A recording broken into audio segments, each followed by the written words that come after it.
the misleading question of, was there a spark here? Is there chemistry? That's something that we're taught can be an effective question for getting at some of these feelings. Oh, I felt this spark. I felt the chemistry. It's supposed to be this very intuitive piece. The better question to ask is, how am I feeling in my body at the end of this date or during this date? Do I feel safe? Do I feel seen? Am I energized? And those are going to be much more predictive of long term happiness and success, because this spark, this nervousness, can often be confused for anxiety.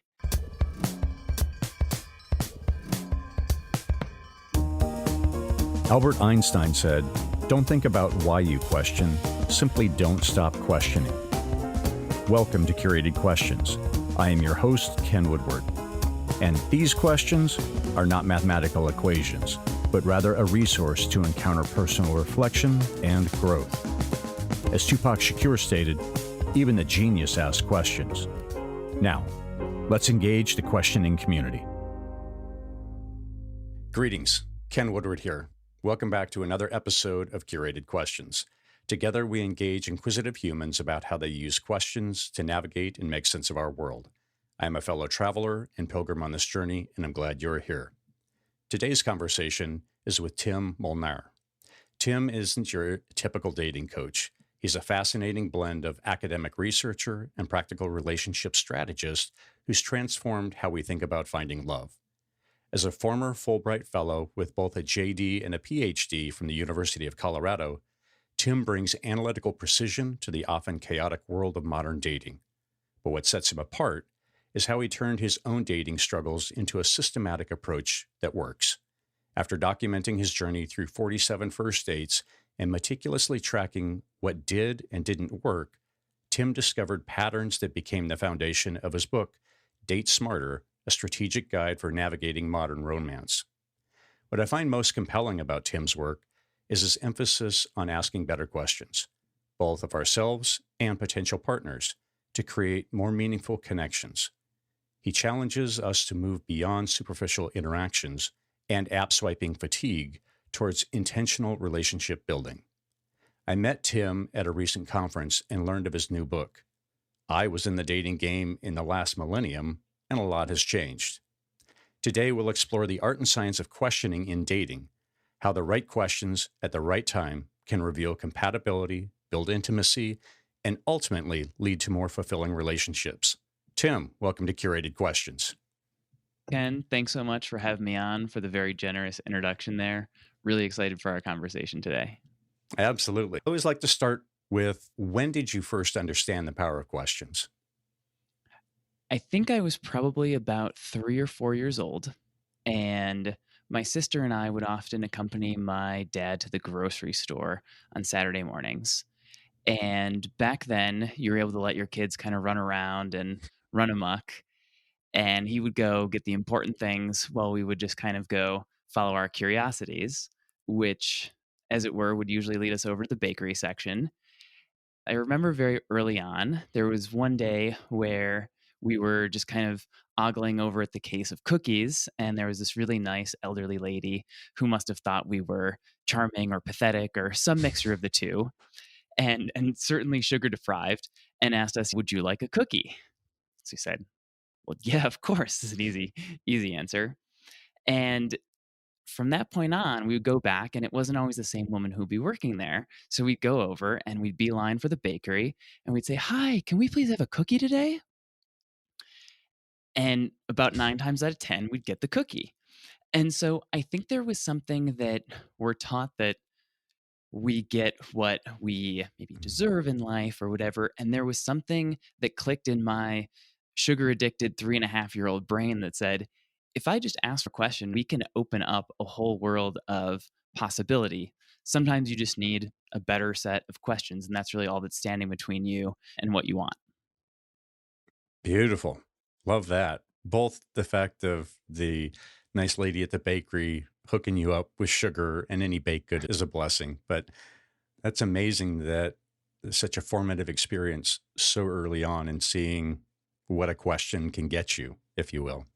Yeah, absolutely. And I think that really carried through to where I am now, where I remember in college just asking some questions to get to opportunities that maybe were above my weight at the time. And so I remember after my sophomore year of college applying to teach at this pretty top boarding school here in the US. And I ended up asking the question, just sending over a few different emails to people on the faculty there. And that summer, as a 19 or 20-year-old, I spent those 6 weeks teaching 18-year-olds. And so there wasn't a big age gap here, but it was this idea of there are a lot of times we ask questions and maybe don't get what we want, but there are other times when either we ask questions and it leads somewhere, or it just opens up a string of like curiosities and allows us to self reflect. And there can be a lot of power in that too. That's cool. So before we get into the world of dating, why the switch going from all things lawyer like over to this new world? Can you just give some background on what that looked like? Yeah, absolutely. So when I was in my late 20s, I was doing a JD PhD program.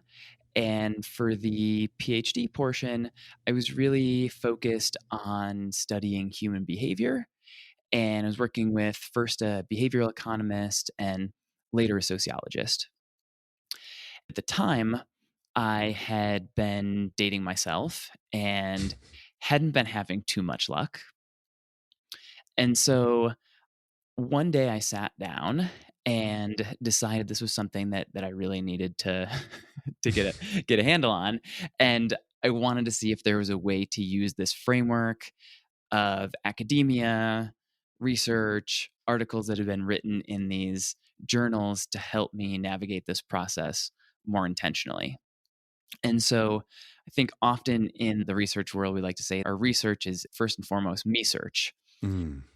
And understanding the power that different frameworks could offer for the dating space was really kind of an intriguing one to me.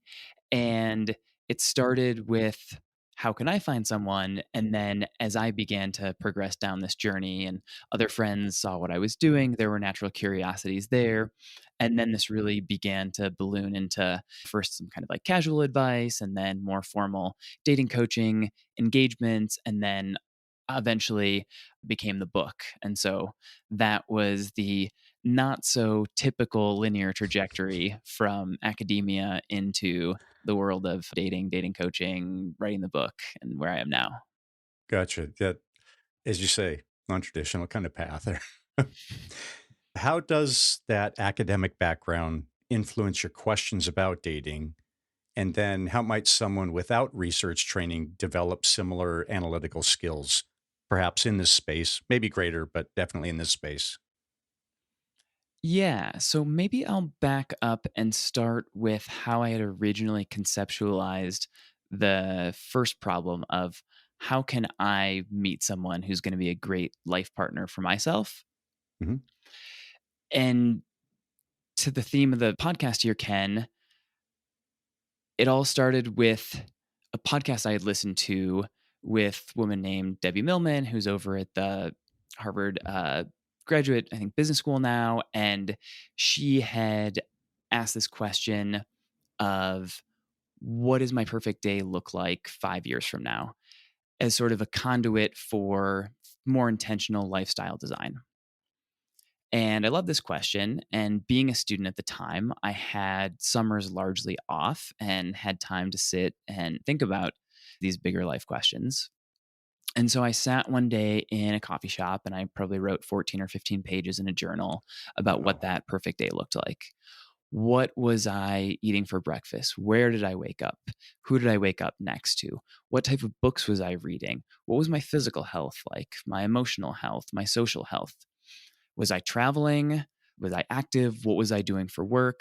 What did my finances look like? And as I wrote this, I started to notice, wow, a lot of this actually doesn't look too different from the current life that I lead. But there are a couple things as I started to sort of pattern recognize that weren't fully actualized, a la my perfect day 5 years from then. And one of those big ones was a life partner. And so diving into the analytical piece, I said, is there a way to reverse engineer that? And not with certainty, because like many things in life, there aren't guarantees with love, with dating, with romance, but there are ways that we can increase our probability for success. I wanted to try and think through a framework that would work for me or that could work for me in at least helping me take those initial steps to move the probability in my favor. So I began working backwards. I said, all right, if I want a life partner, then before that's going to happen, I'm going to need to have a girlfriend or perhaps a few girlfriends to understand, who am I most compatible with? And before the girlfriend, there's going to be a date that I go on with this woman. And before that, I'm going to ask someone out or we're going to connect on an app. I then started looking for what type of research had been done on how many, for example, women might need to ask out to get a single date. Like, has there been research that's been done on this? Sure enough, there is. There was a team of French researchers who sent undergraduates out into the field, as it were, and they split them into two different research groups. One of them was charged with the idea of going up to someone and just asking point blank, hey, would you be interested in going on a date with me? It's a very direct approach. Yep. And the other would go up and ask something more along the lines of, hey, can I have a light for my cigarette? It's France, a lot of people smoke. Or can I have directions? And then after the original ask, kind of this small favor first approach, they would then return with this idea of, I thought you had really great energy. I would love to take you out on a date. And what they found in terms of like overall success was one, that latter approach was much more successful. And two, that on average, we see that when men are asking women for dates, there's about a 20% success rate. So about 1 in 5 would say yes. I took that as a building block for, all right, so why don't I just assume that for every 5 people who I'm interested and ask, hey, would you like to go grab a coffee or go for a walk or grab some dinner or whatever it might be, that I'll experience 80% what we could, I think, typically refer to as rejection. But instead of rejection, I decided to reframe this idea and say, well, it's not really rejection. It's just necessary steps on the path to getting a date. And so I can say, great, um, you know, she was taken, only 4 more. This next one wasn't interested, only 3 more. And there's still not that certainty that for sure within. But the idea Hmm. is that building from these research findings, we can extrapolate and apply these. And on average, this should yield some results. And if nothing else, we're doing what's within our control. We're exercising our agency in dating and moving from meeting someone to going on a date. And then of course there's some attrition from date to girlfriend and some attrition from girlfriend to life partner. But there were different branches of social psychology and mathematics that I had leveraged to come up with this bigger number of eventually how many dates I thought I might need to be prepared to go on, Yep. which and talk about this a bit in the book, ended up being 60 dates. I think you can hear that and the immediate reaction is, wow, if I'm listening to this and I'm single, like that sounds exhausting. I'm already burnt out on apps and I'm sick of getting ghosted. There's the frustration, I feel stuck, and now this guy's saying 60 is the number of dates. And that's really not the idea. The hope, of course, is that you go on one date, you have an amazing connection, and that leads into a fulfilling partnership. But I think what this mindset shift does is it says, we recognize that not everything is always going to work out. But if we can do what's within our power and ask someone out and go on that date, then we improve the probabilities that we're going to find someone. And then when it doesn't work out, we don't need to be upset and say, oh gosh, like, see, I knew dating was a waste of time. It's saying, Yeah. huh, yeah, that makes sense. I still have 59 more to go or 58 more to go. And I work with a lot of clients in the dating coaching space who have different kinds of goals. And so it's not necessarily around asking someone out. They might come to the table with a different set of dating blind spots or dating barriers, dating roadblocks. It's really asking the important questions around what are those, and then being able to turn that into what I refer to as a date number. This idea of I'm going to set a goal to just leave my house. Really, the reason probably that I haven't been meeting people is, have I been getting outside of the house? Like, no, I work from home and pop in a pizza after work and catch some Seinfeld reruns, and that's all good and great, but it's not helping me meet folks out in the real world. Right. And so we'll put in little accountability mechanisms around their date number, maybe to go on 15 social events over the next 3 months or something like that. Nice. I appreciate the analytical background. Coming from my background, your approach isn't just based on a feeling, if you will, but this is what the numbers say. Let's break it down and then start systematically working through that. How does self awareness inform one's approach to dating? I think self awareness is very critical in a lot of ways because many people buy into the societal narrative of it will happen when it happens. Mhm. And I think for many people that can happen. But I think getting back to this idea of agency earlier, it really disempowers us and it says we're not able to be the change makers in our own dating lives. And so getting clear on really what it is that you want is a foundational step. And I think that's really rooted in self awareness. One of the things that I like to get clear on with folks that I'm working with, for example, is understanding, what do you really want out of this? And I think a lot of times it seems like an obvious answer. Oh, I want to find my person. But a lot of times that's actually not the case. I worked with someone a couple months back who's in her mid 70s and hadn't been on a date in about 25 years since her husband had passed away. And her big KPI, her big metric of success, was going to be getting out on a date again.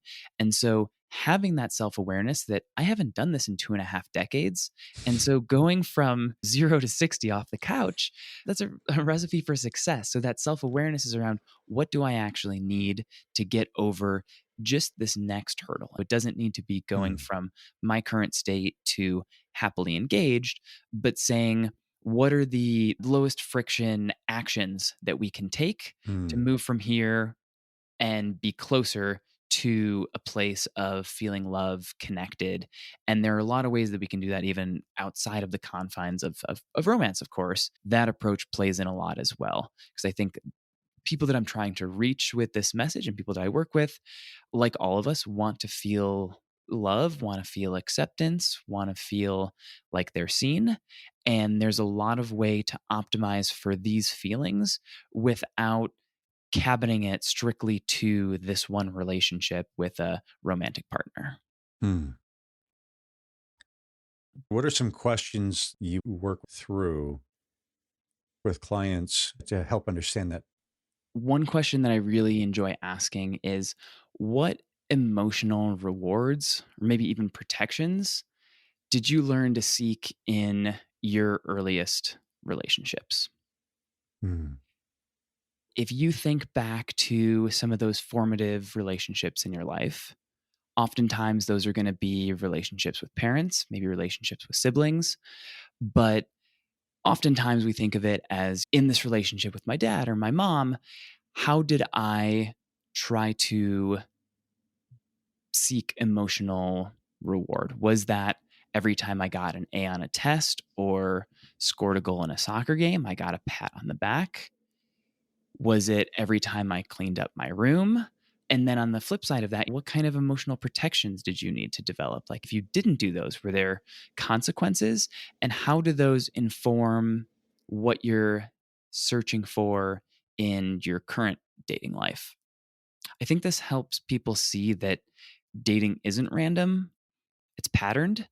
And I'm here to help facilitate that journey of exploration, of understanding those patterns. As a longtime researcher, I really enjoy pattern recognition and pushing on those types of discoveries. But it's something that really does begin with that self-reflection and understanding, what am I trying to optimize for? And are there certain things that I've been trying to optimize for that are actually standing in the way of a healthy relationship? Hmm.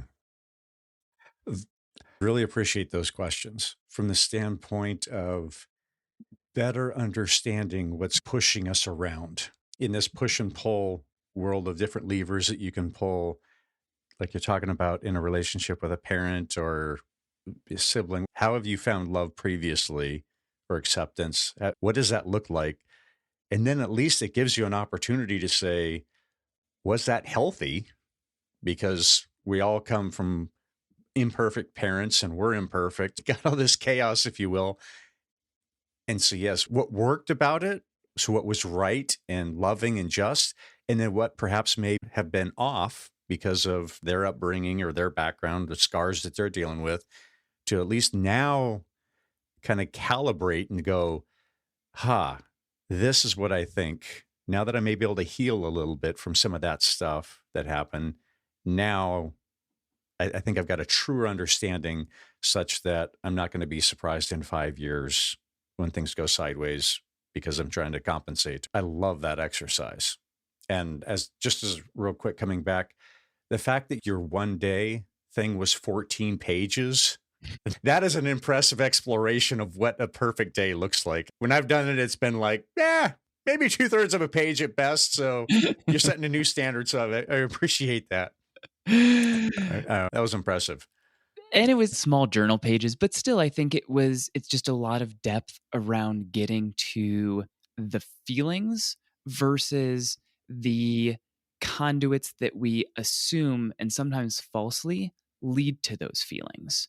Hmm. And one way we can think about that, just sticking on this dating thread here, is to say what we want to feel is love, acceptance, and what we assume is going to bring us there sometimes is our life partner, a spouse, whatever we might want to refer to it as. And I think this ignores a large portion of the population that is unhappily married. And I think this is reflected in our divorce rates here. And also ignores a swath of the population that says, I'm very happy with the beautiful community that I've built out around me, the great friends that I have, the nuclear family that I still enjoy, the communities that I'm involved in, whether that's this volunteer group or this sports team or this a cappella group. And we can feel these things. And that's really what we're optimizing around in many other different ways. And we, in fact, need these sort of other significant others in our lives and can actually build very, very robust lives, very socially healthy lives, optimizing for the feelings that we're looking to have as opposed to the conduits that we assume will get us there. Hmm. Camp out a second on feelings. So in the business world, we'll say, those are feelings, those are irrational. You can't make any decisions based on that. Then we come to relationships, which is where we get our sense of love and belonging predominantly. And then if we camp out on the feeling side of things, so I guess where I'm going question wise is what is a healthy way to evaluate or to balance that? I'm looking for feeling is security. And that means a paycheck or in my partner, whatever that looks like. How do you think about balancing that out, the feelings versus other metrics, if you will, other hard science? Yeah, I love that question. And I think we can start at the beginning. So when we're starting to meet someone, I think there's sort of the misleading question of, was there a spark here? Is there chemistry? And I think that's something that we're taught or we hear can be an effective question for getting at some of these feelings. Oh, I felt this spark. I Hmm. felt the chemistry. And it's supposed to be this very intuitive piece. But I think the better question to ask there is really, how am I feeling in my body at the end of this date or during this date? Do I feel safe? Do I feel seen? Am I energized? And those, I think, are going to be much more predictive of long term happiness and success because this spark, this nervousness can often be confused for anxiety. Hmm. And what we don't want in a relationship is to feel anxious, to feel uncomfortable, to feel stressed, to have constantly higher cortisol levels. And so by trying to optimize around the excitement, we can really misattribute our feelings. And then there's even some sort of tongue-in-cheek articles that have been written around this misattribution effect where say, oh, if you want someone to fall in love with you, take them to an amusement park on your first date, and they'll confuse these feelings of nervousness and anxiety and the physical sensations of their stomach dropping out when you crest over that hill on the roller coaster with, wow, I really like this person, or watch the scary movie, or go Wow. rock climbing together. And there is something formative about doing hard experiences together for sure. That's why sports teams are a great example of this, or in the military, certain ways that you bond over hard experiences. But I think confusing these feelings for something that they're not can be very misleading. Almost seems really manipulative, really. That's what was flags are going off in my head, but okay, you can tamp it down and make it less bad. Okay, but go ahead. This idea of the spark that can really lead us astray. And if instead we're thinking about, is this someone that I can make hard decisions with? And when Hmm. one of my parents who's dealing with dementia, we need to make some difficult decisions around end of life care. Is this someone that I can do that with in a productive fashion? That's not necessarily the person who gives you those roller coaster feelings. You want to make sure that your partner is going to go and take your kid to the doctor's office when they have an appointment, and they're the person that you want to be able to fill out taxes with. And it doesn't necessarily need to be the best experience of the year, but something where you're like, yeah, this is something that otherwise is like pretty tedious thing, but like together this feels better than it does alone. I think that gets to this idea, these feelings of safety, these feelings of being seen. And you had asked a little earlier of how does that connect with the analytical piece. And I love this research by John and Julie Gottman.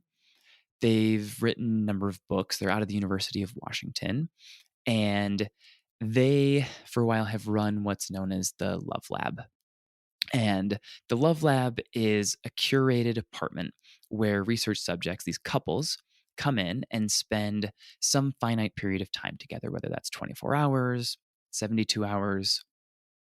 They're hooked up to a whole stray of different equipment to be able to measure biometrics. So they're tracking their heart rate, they're taking urine samples to be able to test for cortisol. They have a team of researchers who are coding facial expressions to understand different emotive properties that are occurring Wow. during their interactions. And then they follow them for years and years over this longitudinal study and understand which couples are still together, which aren't. And what's amazing is they're able, with about 90% accuracy, to predict whether or not a couple will still be together 5 years from now, 10 years from now, whatever it might be. Wow. From this research, they were able to distill out what are those feelings. And this, again, is sort of this intersection between the feelings and the analytical that really lead to happy partnerships. And the things that really matter are kindness, generosity, loyalty, trust. And it's not, does this person make me feel like I'm on a roller coaster? None of those come up. It's not, is this person Hmm. 6 foot? It's not, does this person make $100,000? It's not many of the superficial traits that we're able to evaluate for on dating apps. And so then I think the next logical question is, okay, what types of questions can we be asking ourselves to suss these out earlier in the process? Right. Is it first? knowing those categories, then evaluating yourself or before you start your process or whatever your date number is, just spending some time kind of camping out, thinking about that, figuring out how you might evaluate that. Is that kind of a first good step towards figuring out your own questions? Or do you have any five magical questions on that topic? What are your thoughts? I think self reflection is really important. I think gaining clarity around what it is that you're truly trying to optimize for. I think it's also asking questions around how important this is to you. And if we lean on one of the longest longitudinal studies that's ever been done, the Harvard study of adult development. It's a study that's been going on for 87 years, looking at what leads to happiness. And now it's headed up by someone over at Harvard by the name of Robert Waldinger. And they're now working with the grandchildren of the original study participants. Wow.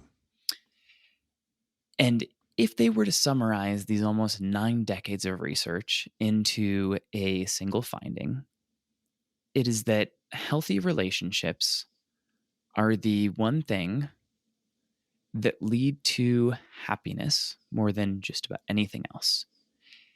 And what they find is for these octogenarians who wake up with stiff muscles and achy joints, that even on these really tough days, those who are in healthy relationships feel better.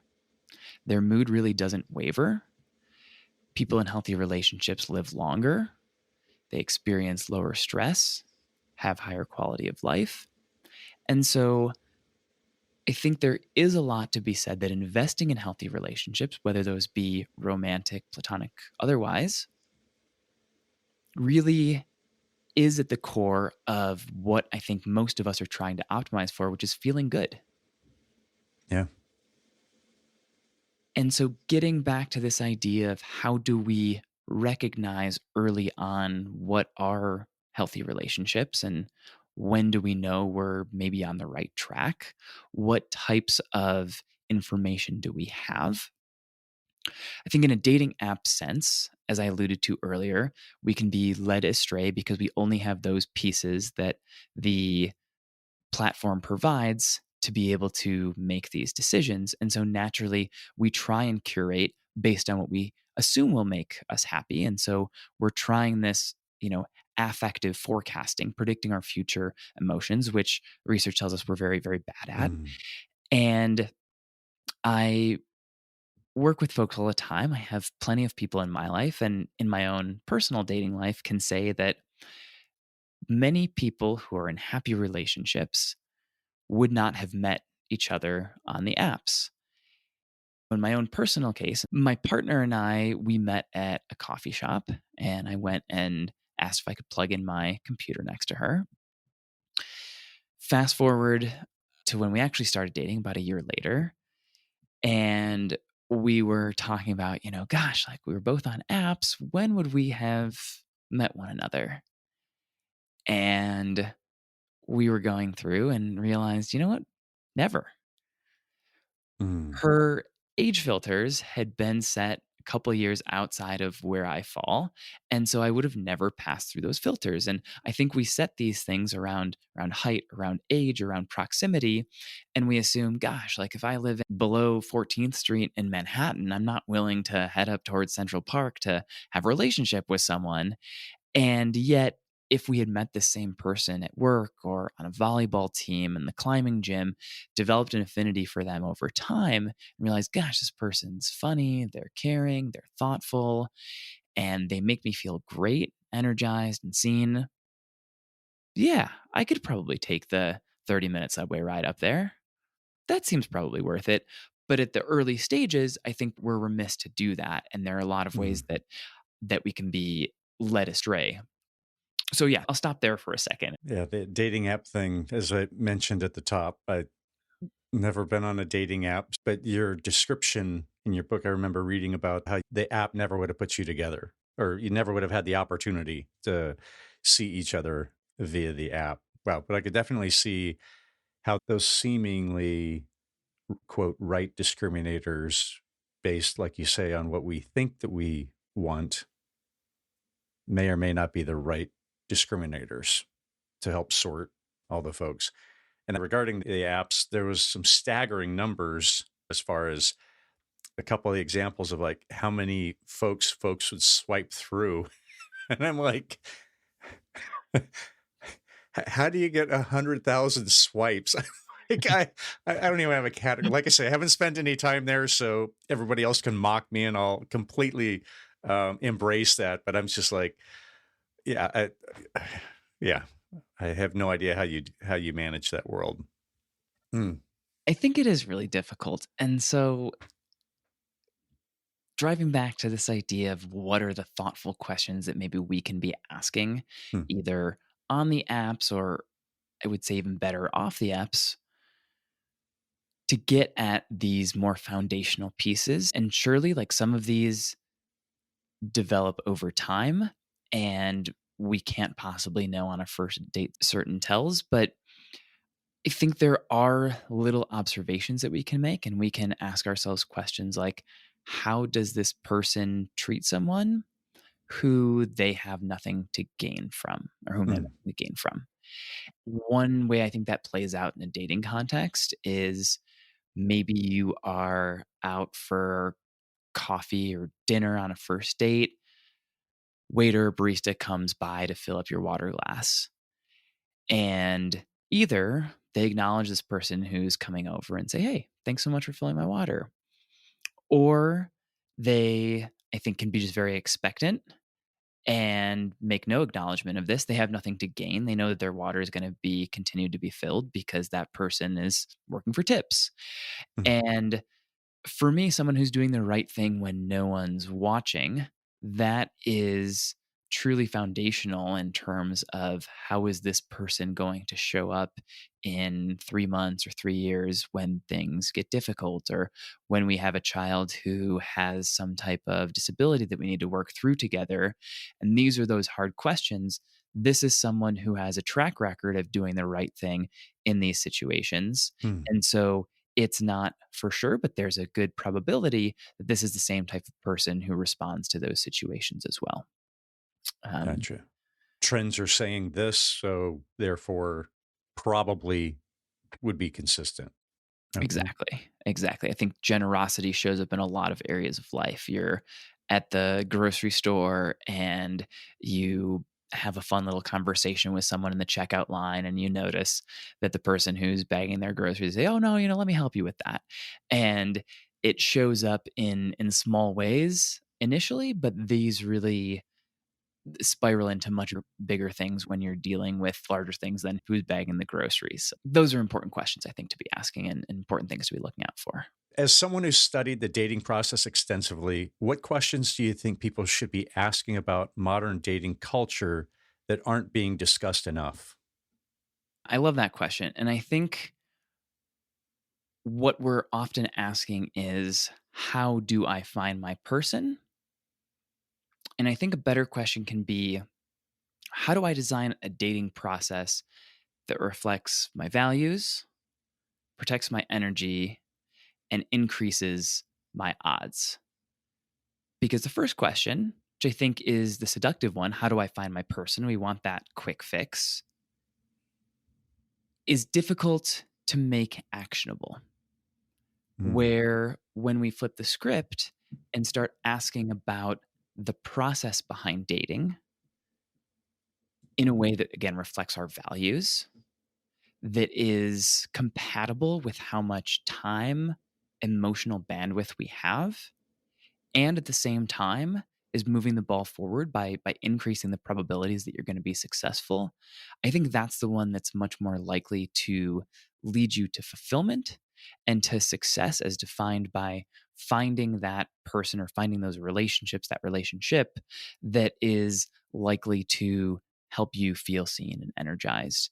mm, And I think as far as that increasing odds go, one of the things I like is for folks who spend a lot of time working from home is thinking about, how do you proactively move that work outside of the home to some third space.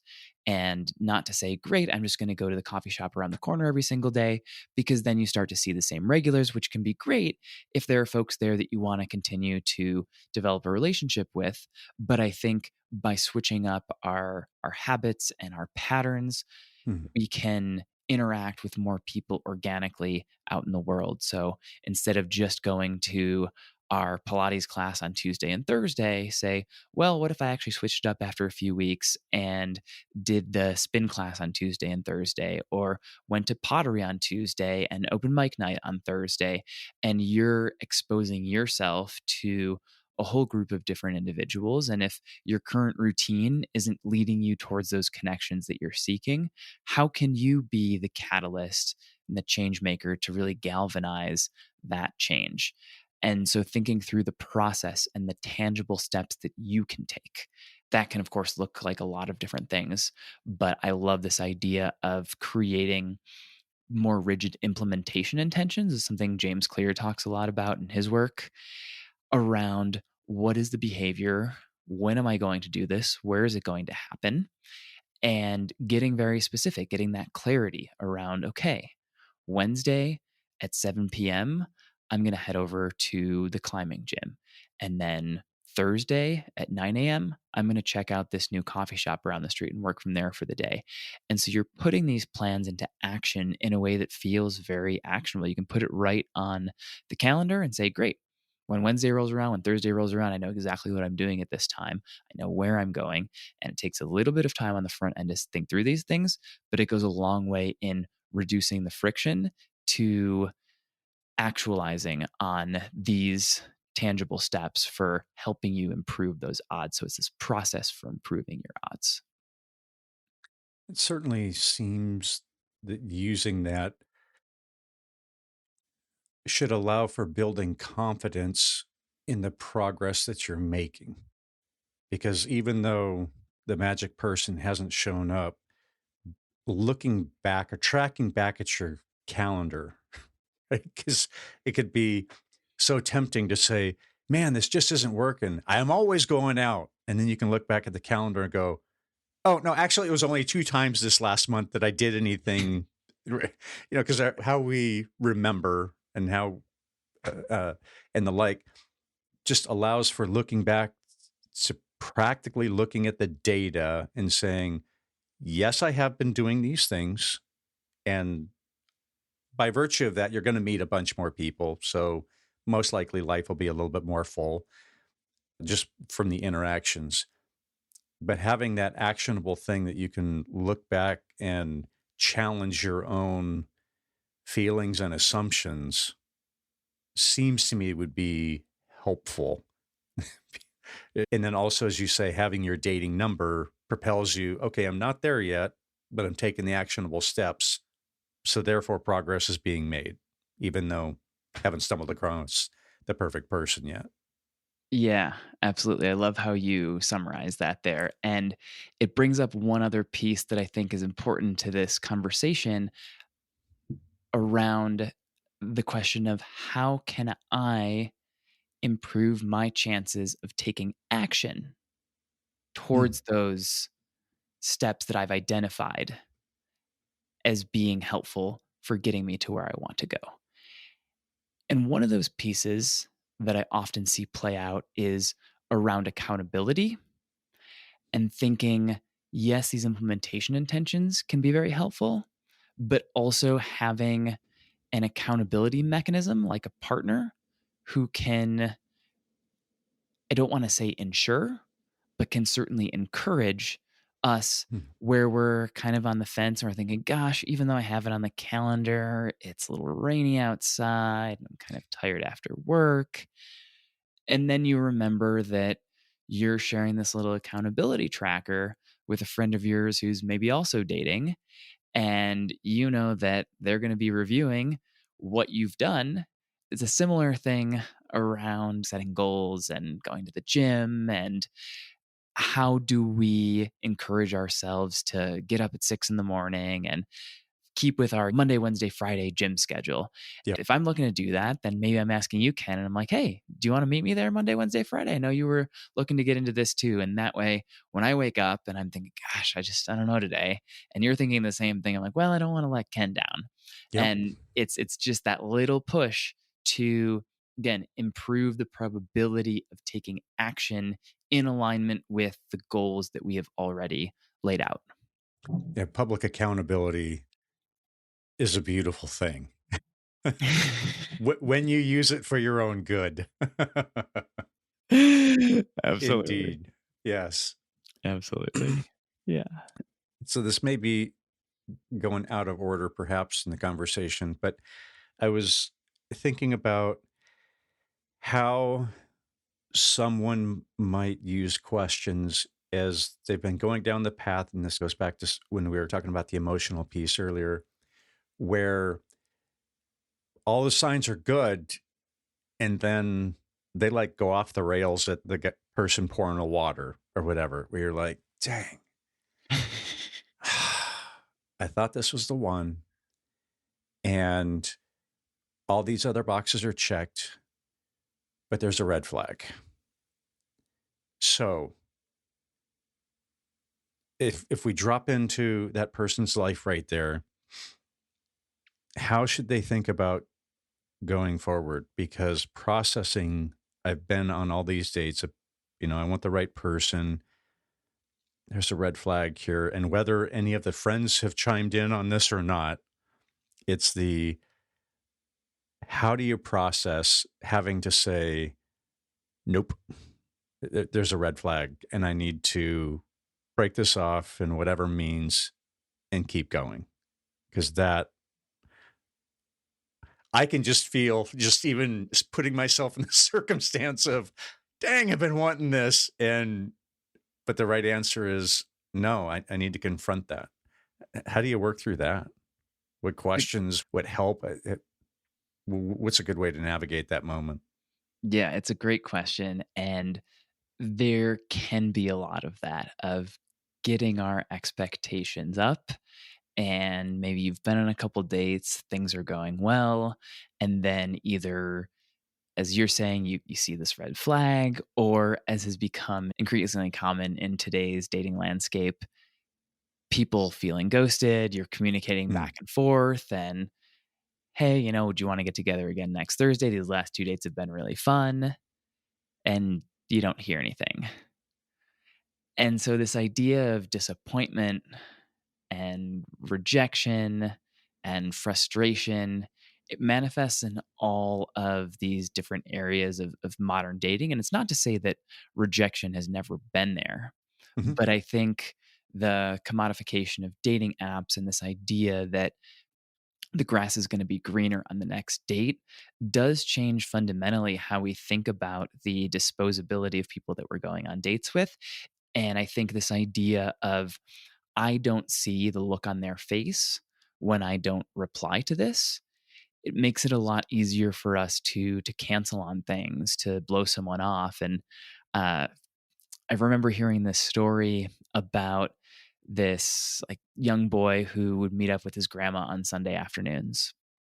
And every Sunday he would head over to her house, and something that she really looked forward to, and I think he probably did too. And one day he said to his mom, "Oh, like I'm pretty busy today. Can you tell grandma I'm not coming?" She said, "Well, yeah, you don't need to go, but you need to call her up and you need to hear the disappointment in her voice when you let her know that you're canceling at the 12th hour here." mm, And I think that empathy really does diminish when we put this in a digital landscape. And so I think, what kind of questions can we ask ourselves to remind us that what is playing out is very often not about us? And mm, so some of those questions that I like to think about are, let's say you went up to someone and you say, "Hey, really, you had a great smile. I saw you across the room here, and just wanted to come say hi. Early on, it's but I'm taken." I think it's asking those questions of like, what could be going on here? So in this case, there's a pretty clear answer. Okay, I'm taken. But what else could be going on that's totally not about me when it happens on the app, when there's some type of ghosting? Is it that an ex got back in touch and they didn't have the courage to let you down, nicely? Was it that they had a parent who got sick, or they had to take their dog to the vet and were late, or blew you off for that reason? I think there are countless other things that often contribute to what's going on here, and we make the assumption that it is about us, so we go right to the answer, which is, I'm unworthy. Mm. I wasn't the one who was able to make this person like me, as opposed to what might have been going on in their own life. If they arrive late to the date, is it because they're not thoughtful? Or is it because every time they've driven this route, there wasn't traffic and today there was an accident?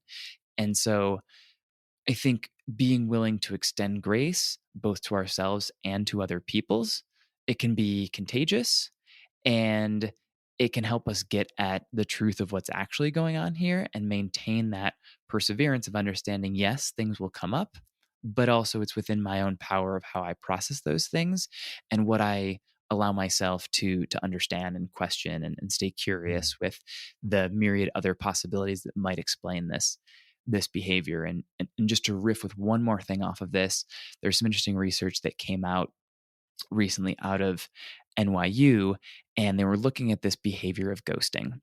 And what they found was there's this perception that people ghost because they are inconsiderate. They're not willing to say, hey, listen, it was great to meet you. I really appreciate your time, but I just don't see a romantic fit.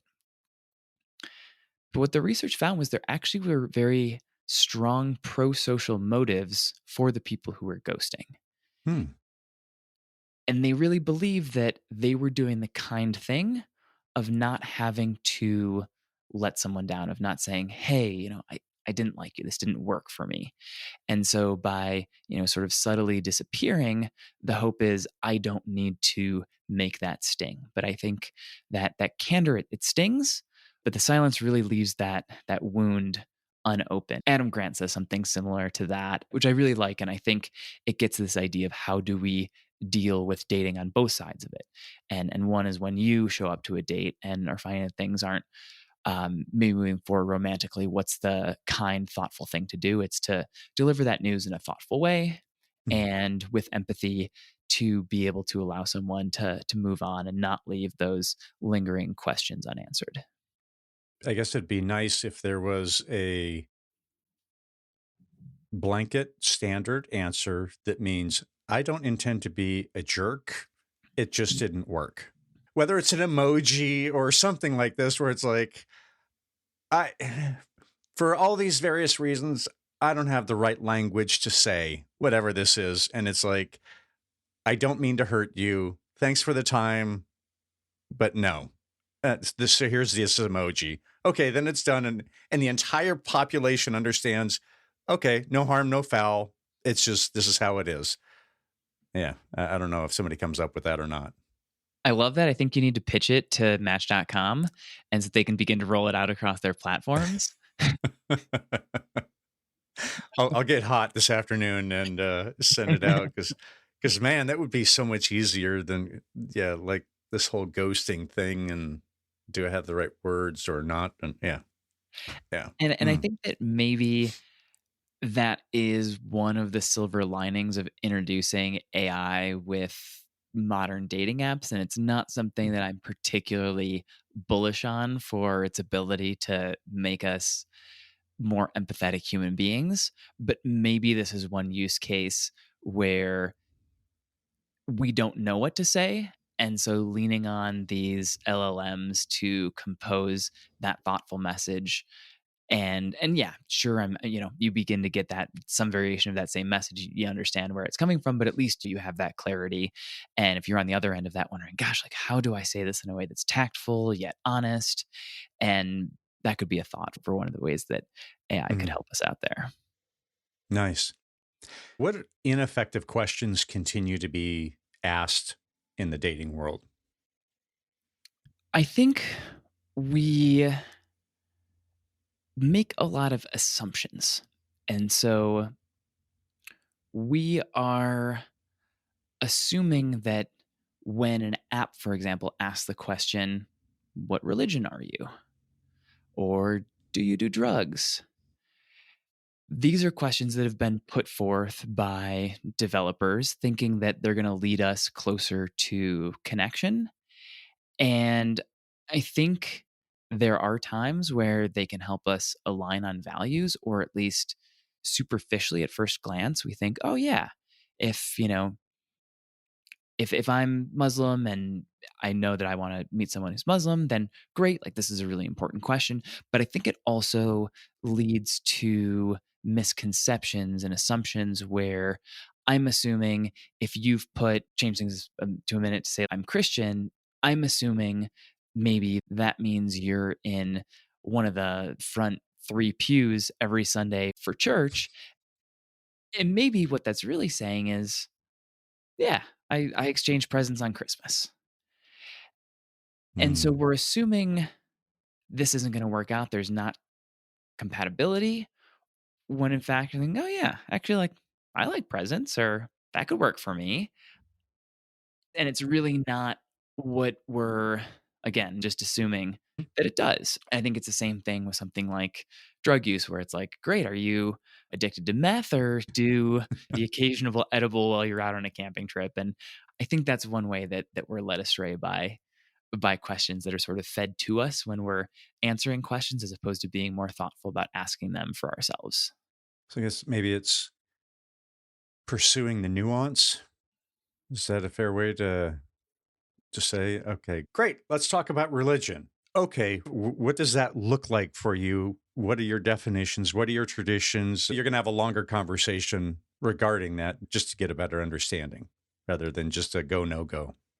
Yeah, absolutely. This is not to say that there aren't deal breakers and that we shouldn't Sure. have certain standards. And if you really want to have kids and someone that you're dating reveals that they really don't, this might not be something that's worth pursuing. But I think oftentimes we can ask these more probing questions, or at minimum, be open to asking ourselves the question of, was this date at least a 6 out of 10? Hmm. And if it was, am I willing to do this again? Because I think the non serving question, and it's almost an answer as opposed to a question, is like, this needs to be a 9 out of 10 or better, or like it's not worth my time. And I think that's wrong for so many reasons. And this has been demonstrated over decades and decades and decades and millennia where we spent time around people, we got to know them, we overcame some of these false initial impressions that we may have had. And in the current dating environment, we're not set up to succeed in that way. We're set up to go on this job interview, decide after 45 minutes, strong yes or strong no. And oftentimes we have that within the first, 3 to 5 seconds.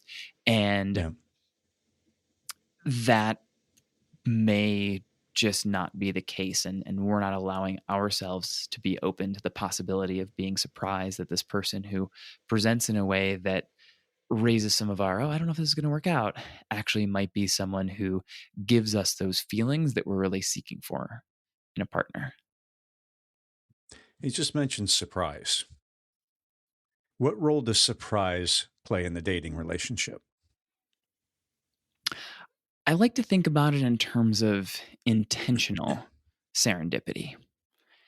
We're often taught that things should just happen. We have that organic meet cute where you bump into someone on the street and all of their papers fall on the ground and you're thinking, "Oh my gosh, like what did you have here? Oh, it's this novel that I just got published." And Hallmark covers it and it becomes one of those movies. And I think we're taught then, oh, like it's surprise, it's fate, it's serendipity. And I think there is an element of all of that that happens in love, but we can be intentional with that. So earlier when we were talking about being at that coffee shop or putting yourself in that open mic night, when that person happens to also come to open mic night, yeah, there was like something serendipitous about that, or like at minimum, this really convenient coincidence that placed you both at this open mic night, but you decided to leave your house and you exercised your agency. You were Mhm. empowered to head out and make your own luck, to create intentional serendipity. I think there is surprise, but it might not often be packaged in the way that we're taught to think about it. Hmm. And I guess the opposite of the guy parachutes through your roof into your bedroom at your house. He didn't do much other than stay home on that one. So, okay, got it. Hmm. I do love that movie script, though. Is that from a movie or is that just something you It's were? all yours. Just ripping it, baby. Come on now.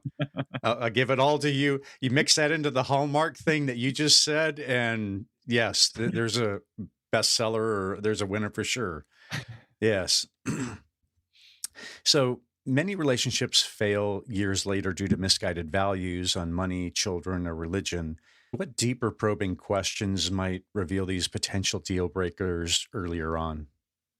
How can we investigate that? Mhm.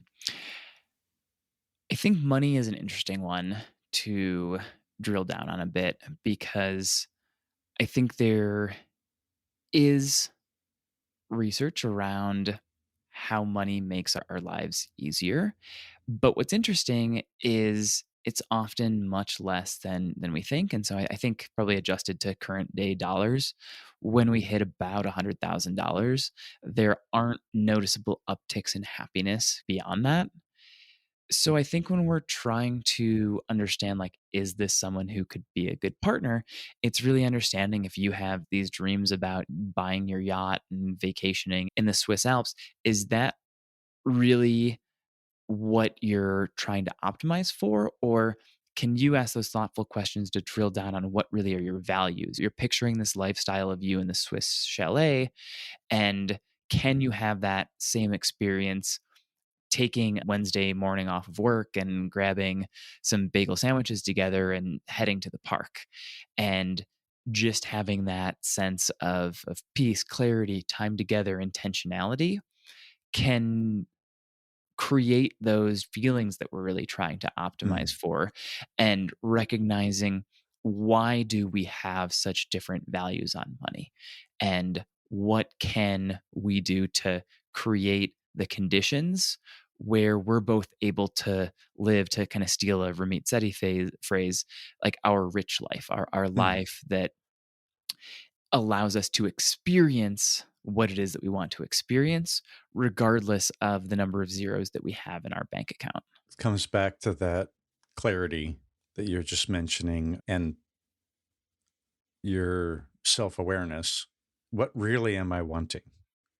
How should one think about the longer term? Because if you're whatever age you are, then over the course of a life, I can tell you that we grow and change, realizing that we don't know who we're going to be 30 years from now. Are there things that we should be thinking about in these earlier days that might help us in the later years regarding who we choose as a partner, but also in helping us to realize when we're 30 years down the road that yes, we made these decisions based on the values that of who we were at the time. So it's a current day projecting forward and knowing that we need to have a conversation with ourselves in 30 years about the choices that we made that we now delivered at the end. I don't know if you see a question in that or not, because it's a little bit convoluted for me on where I'm trying to get to, but I'll turn it over to you. What are your thoughts? No, I think that's a great setup. And I think there are ways we can create and carve out time for this reflection. And so one of the things that my partner and I, for example, like to do is we'll create these little couples retreats for ourselves where other people might think of this as just taking a vacation. And I think in many ways it is. It's carving out those days 6 months ahead of time where we say, we both know we're really busy, but let's carve out this week in June And maybe as we get a little closer, that shifts by a couple days, or something comes up where those 7 days turn into five. But we've created this time to show up, do a little relationship audit, a check in. And those are kind of the yearly practices that allow us to do a deeper dive. But I can also imagine people listening to this and saying, gosh, that really doesn't seem feasible. What are the kind of questions that we can ask on a day-to-day basis, or even a week-to-week, month-to-month basis, to have that check-in that doesn't require the 3 days or the 5 days? Like, we just can't get that time away from the Mhm. kids. Life is busy. We've got the lacrosse tournament over here, and then we have to go to the recital, and then it just isn't going to be feasible. But maybe it's carving out that hour and a half to leave the stress, leave the craziness, sit down for dinner and just ask, what's been on your mind lately that we haven't talked about? Mm. Asking that question and genuinely creating the space to not assume that we know the answer. And I think that can go a really long way in terms of making someone feel comfortable to share. And then maybe one more direction I'll take this, because you'd asked Mm. a few questions in there, was around this idea of growing and how we evolve over the course of a relationship. And I'll even add in a little piece around the self development that we may think of embarking on prior to getting into a relationship. And I think it is helpful to always be working on ourselves and building towards a place of self appreciation, self actualization. And at the same time, I work with some individuals who I think are overly obsessed with this idea of growth and don't feel that they're allowed to step into the dating world until they have hit this point. And to those people, I try and reframe the question and say, not how much growth do you need to do before you're going to be ready to date, but who is the person that's going to help you grow and who you're going to be able to help grow. And so Mm. that as you continue to evolve, you become this symbiotic ecosystem where each of you is helping the other person get truer and truer to themselves and what it is that they want. And by being active and involved and curious in that process, even when those paths may begin to diverge, I think you can say, great, like, we can have our other significant others. And if, like, you're getting really into pickleball at this stage of life, that's great. It doesn't need to mean that I pick up a paddle, but I can be really supportive and ask you, hey, yeah, have you checked out where the local courts are?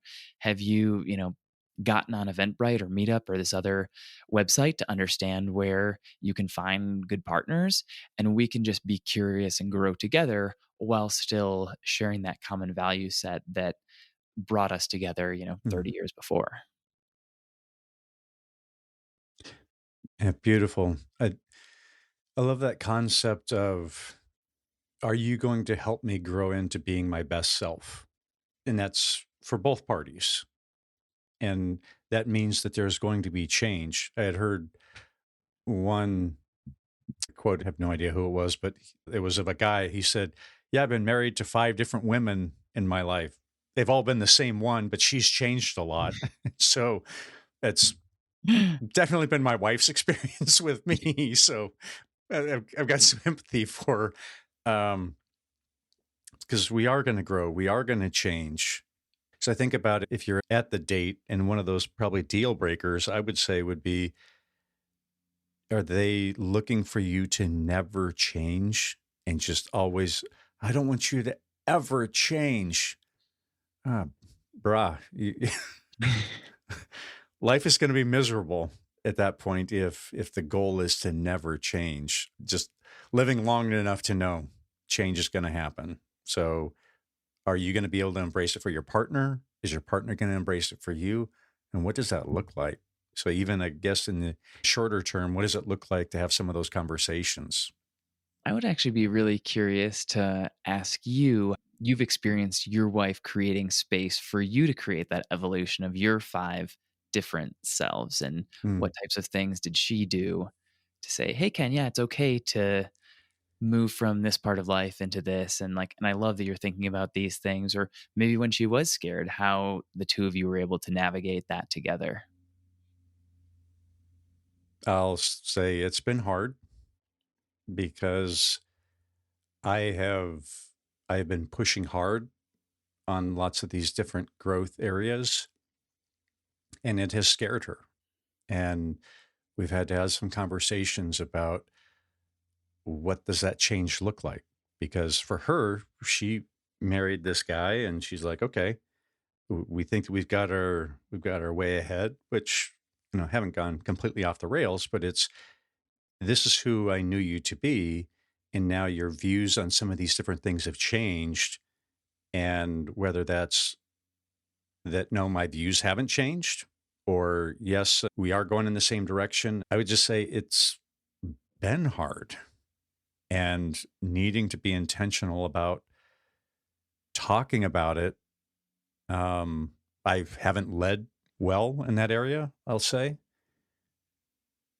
And so maybe this is a little bit of warning to folks, um, so that you might have those conversations earlier on and really be watching for some of the changes that are happening or new interests or whatever they look like.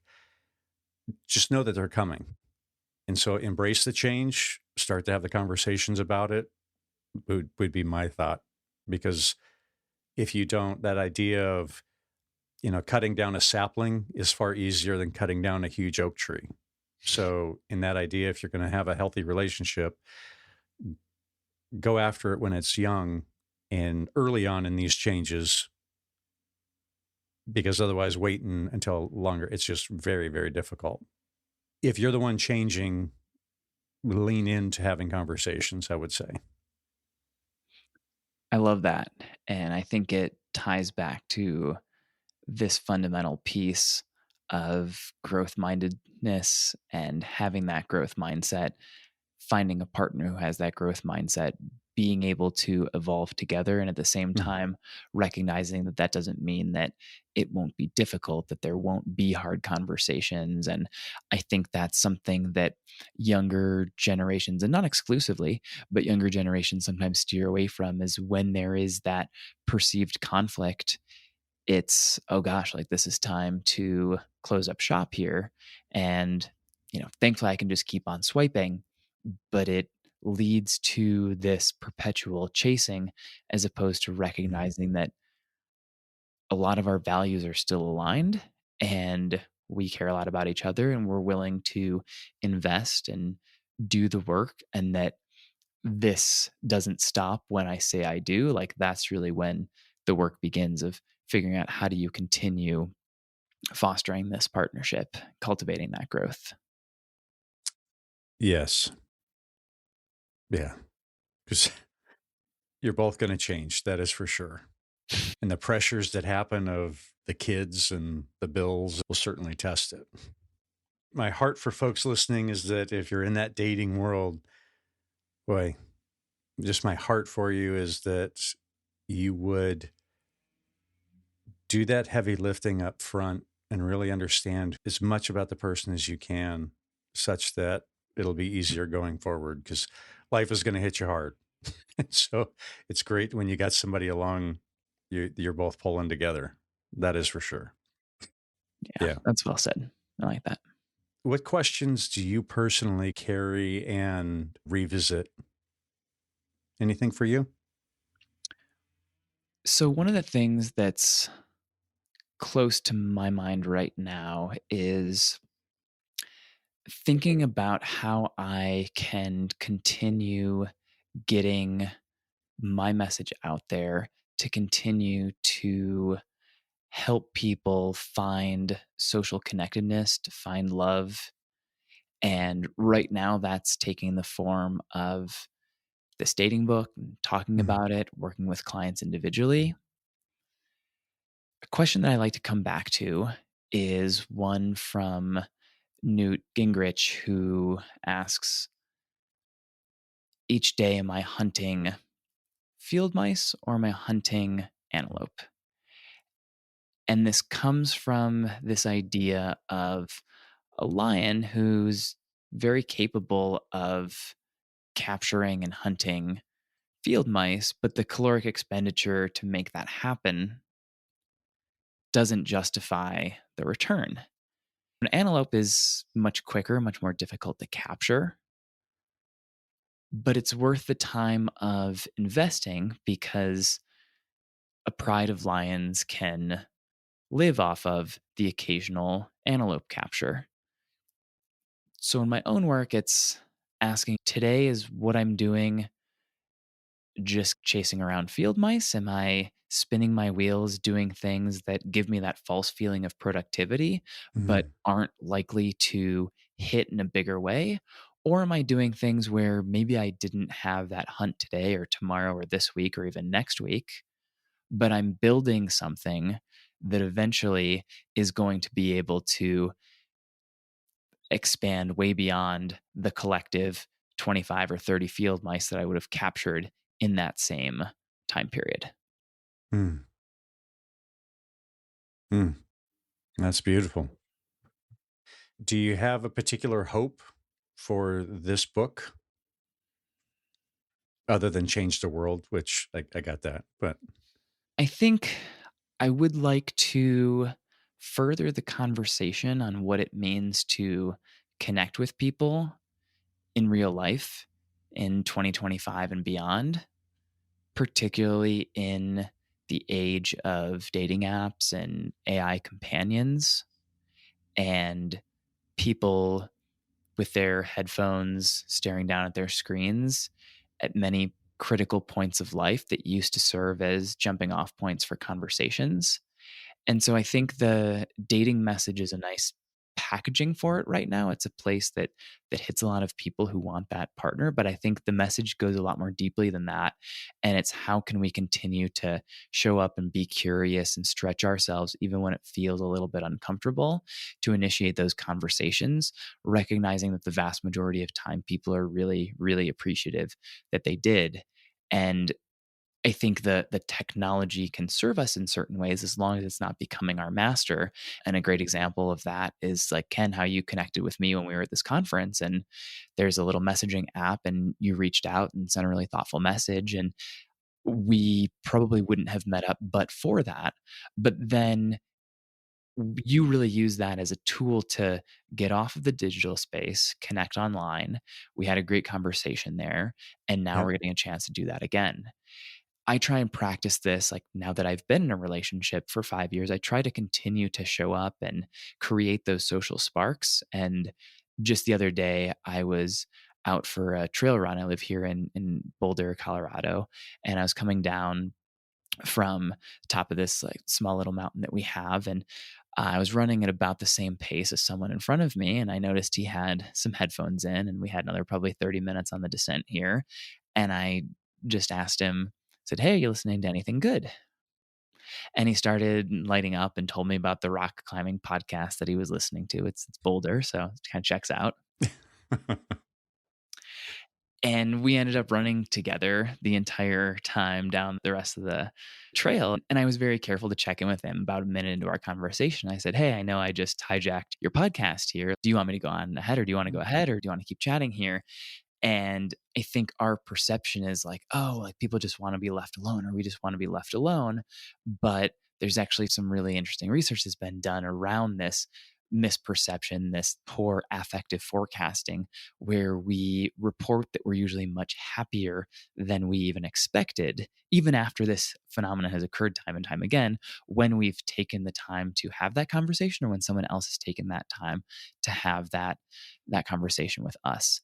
And so that's really, I think, what excites me is recognizing there are increasing numbers of disconnect, and how can I and the people that I work with play a small role in continuing to cultivate that connection. Hmm. Love that. I also really appreciate that query that you made to the other runner of, "Hey, I just realized I hijacked your podcast. Are you good with that?" I've hijacked plenty of podcasts and have never asked that question of somebody. We'll go on and have great conversations, but I love the sincerity of after you're in it for a little bit, just doing the sanity check and making sure, yeah, because that is just a very kind way to engage. And yeah, I'm going to adopt that going forward. Be a little bit kinder in the world as I hijacked other people's time when we're on a mission of doing whatever we're doing. I think it occurs in all sorts of different ways where maybe you have that conversation at the coffee shop and someone's been working on something, and there are plenty of times where people are on tight deadlines and Yep. they're getting out a last minute project before a big meeting, or they're sending a text to check on their kid who's in the hospital. But I think those are really the minority of the time, and that's why I think that question is so helpful, is to make sure that we're balancing that line between wanting to invite conversation and recognizing that there are real impediments that can at times stand in the way. I think is just a great and thoughtful way to go about those things. Yeah, completely agree. Cool.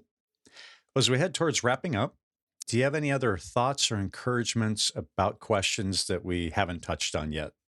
I don't know. I think we've covered a lot of ground, and I've really enjoyed these questions in the conversation. And one of the ones that you had sent over before we started recording here was around what would make this a remarkable experience for me, which I thought was just such a thoughtful, kind, outward looking way of viewing this conversation. And what I told Ken before we started recording here was just the opportunity to begin grappling with these questions helped me do a lot of inward reflection and continue to push the envelope and grow and ask these questions that I hadn't been, and exposed me to some blind spots. And so I think I just want to say thank you, and Mm, thank you for what you've brought here, and thank you for what you're putting out into the world. I think there's so much value in the power of questions to unlock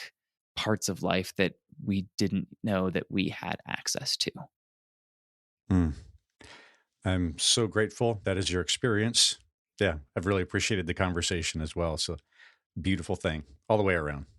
Where's the best place for folks to track you down and see what you're excited about and understand all that you've got going on? My website, timothymolnar.com, is best place to find me. I have links to buy the new book, Date Smarter. I have access to articles that I've written and different guides and worksheets that are up there. You can find consultation links for coaching. All types of different things are all accessible there. So that's probably the best place. Beautiful. Okay.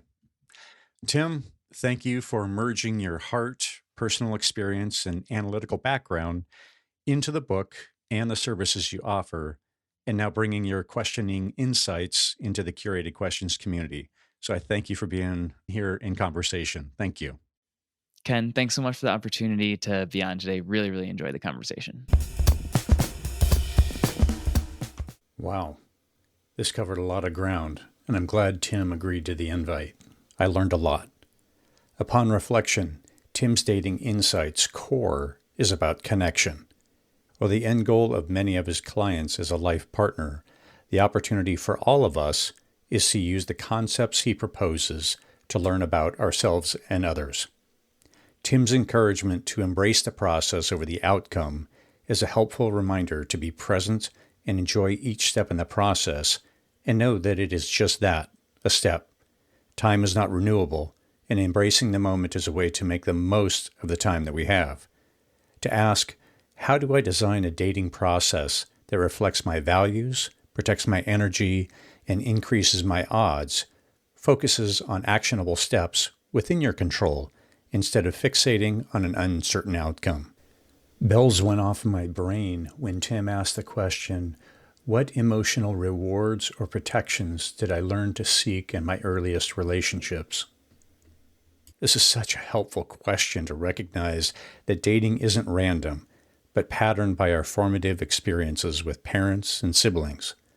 Understanding these patterns can reveal what we are unconsciously optimizing for in relationships. Questioning our patterns and emotional rewards can be an intervention if we haven't healed from unhealthy experiences. I love Tim's quote at the top of the episode where he encourages questioning physical responses, not just emotional sparks, when evaluating connections. This avoids the misleading question, were there sparks here? Or is there chemistry? Instead, asking more revealing questions such as, how am I feeling in my body at the end of this date? Do I feel safe? Do I feel seen? Am I energized? These physical and emotional indicators are better predictors of long-term happiness than initial excitement, which can sometimes be confused with anxiety. And that is a wrap for this episode. To those on the other side of the speakers, thank you for being here. Remember to be a source of light for yourself and those around you. Gratitude shout out to Beauty Pill for the show's music and producer Ben Ford for the technical help. The episode was recorded on Piscataway land. Please engage with this episode in some manner. Download, follow, save, like, share, or comment about something that resonated. This action ensures we're engaging the questioning community. Until next time, keep questioning.